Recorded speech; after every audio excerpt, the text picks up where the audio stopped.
Okay, so I am back. Let's get 2024 started with a little bit of Michigan on offense because I do think that Sherrone Moore is really an underrated offensive coordinator. And these are just like little things he was doing. He did this earlier. This is one of the early drives of the game. Actually, the first drive of the game. And he did this a little earlier where he had the running back out wide with, I think, the tight end as well.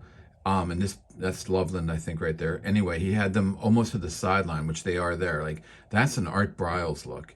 And I think the ball was more the middle or even the other hash. So it was a really spread out all the way to the air raid style is more like this. The pro style is more condensed. And then the Art Briles style, as we'll call it, which is like what I call power spread flex. Well, not really. I don't know what his is. It's just Art Briles. But anyway, it's way out like that. So Sherrone Moore, a lot of people forget he came from a spread background, power spread, I should say, with Kevin Wilson at Oklahoma. He played for Oklahoma under Stoops in the 2000s under Kevin Wilson, which has a little air raid in it from the Leach days there, but mainly just a lot of power spread. Okay.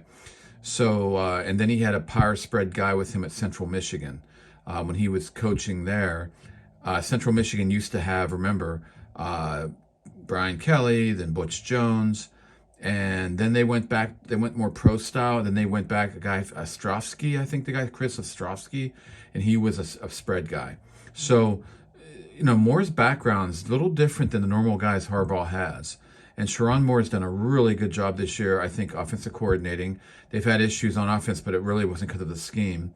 And then he did a great job of game planning and scheming against Penn State, Ohio State, and the Iowa game wasn't bad. It was a little bit of a letdown there overall. Also, some of the injury on the line, it just was a little bit of a letdown. But I'm not worried about the game. I throw that game out a bit. That was a dud game.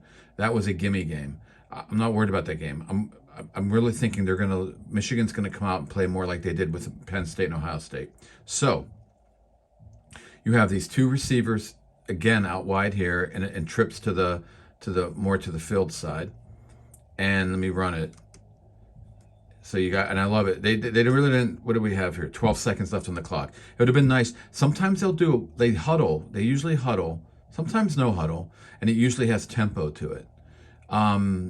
To the huddle, I'm saying they usually go a pretty quick huddle, like not a super quick, but a pretty quick tempo. This is a little slow because there's only 12 seconds left, so they came out a little late, and you can see the running back Edwards doesn't have much time, and then the tight end pulled in a little bit, and Edwards motions back to the backfield, and all the way to the other side. So really, you have four skill positions now to the wide side, which is cool. I mean, it's nothing major crazy that you see this in college. You don't really see it in the NFL as much.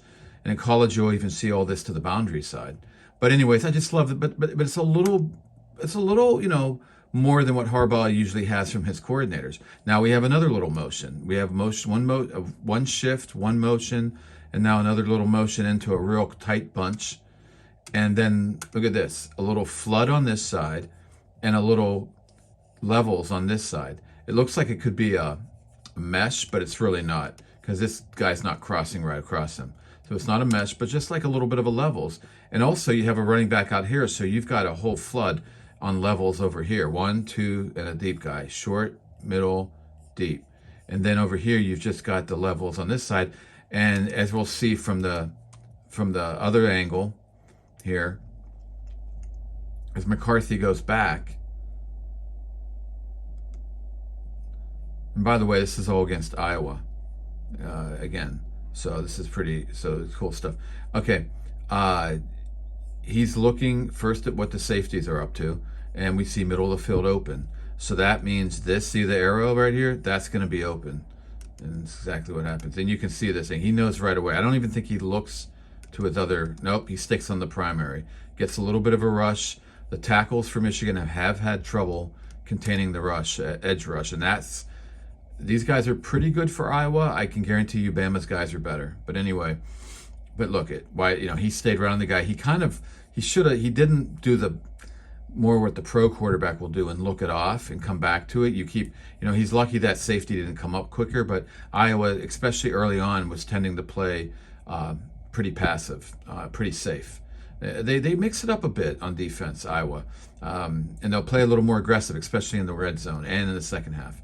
But in the beginning of the game, they played pretty safe. In fact, this is a country, what I call a country, an old-fashioned cover two. Almost nobody does anymore. Iowa doesn't do it much either, but they did it this one play, and that's why you can see at least this guy wide open. If anybody runs a cover two, it's usually a matchup zone or actually a pattern match. But at least a matchup zone where this guy's getting ready to jump on that, or this guy's following that guy a bit, or maybe he wouldn't follow him all the way. But this is loose. This is an old country cover two from the old days. Yeah, real late coming up. Guys wide open, and not a good pass by McCarthy. But the scheme, now it's not earth shattering, but it's a cool scheme by Sherrone Moore. I mean, he's definitely a power spread guy all the way. This is not a pro style guy. I mean, he has some pro, but it's based on power spread. Now, I love this. Again, trips to the left. It's spread out. And by the way, they passed a lot against Iowa. They ran a lot against Penn State. They mixed it up against Ohio State. So that's another thing. The game plan could be anything. I don't know that they're going to be expecting to run. I bet early they pass it. Well, but Bama has really good man-to-man. But on man-to-man, McCarthy can take. I don't know what they're going to do. I don't know, because Sherrone Moore is tricky. So I'm really curious what he's going to do. I can't wait to see. But anyway, in this play again, we have a running back, Corum. They had five. We had five wide. Well, yeah, five wide. But if you count the tight end, so here's a tight end. You already had 4 to one side. So you have trips, but really that's the tight end. So you have 4 to one side. Love it. And then this guy motions over to here. All 5 skill positions to one side. I mean, I don't recall ever seeing this in the NFL this year in my studies. I didn't see every single play in the NFL, so I don't know. But I haven't seen it. But I love this. So you get it's totally unbalanced. That guy who runs the go-go offense, Brock Marion, does a lot. He loves the unbalanced stuff. It's tricky for defenses. And then they do a little shovel pass. I love this little scheme.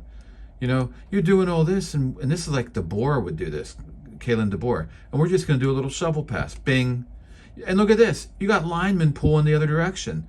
Look at who's over here for Iowa. Because Iowa is very, very disciplined. They're all about execution. They don't always run the most aggressive stuff, but their execution. Well, look what it gets you.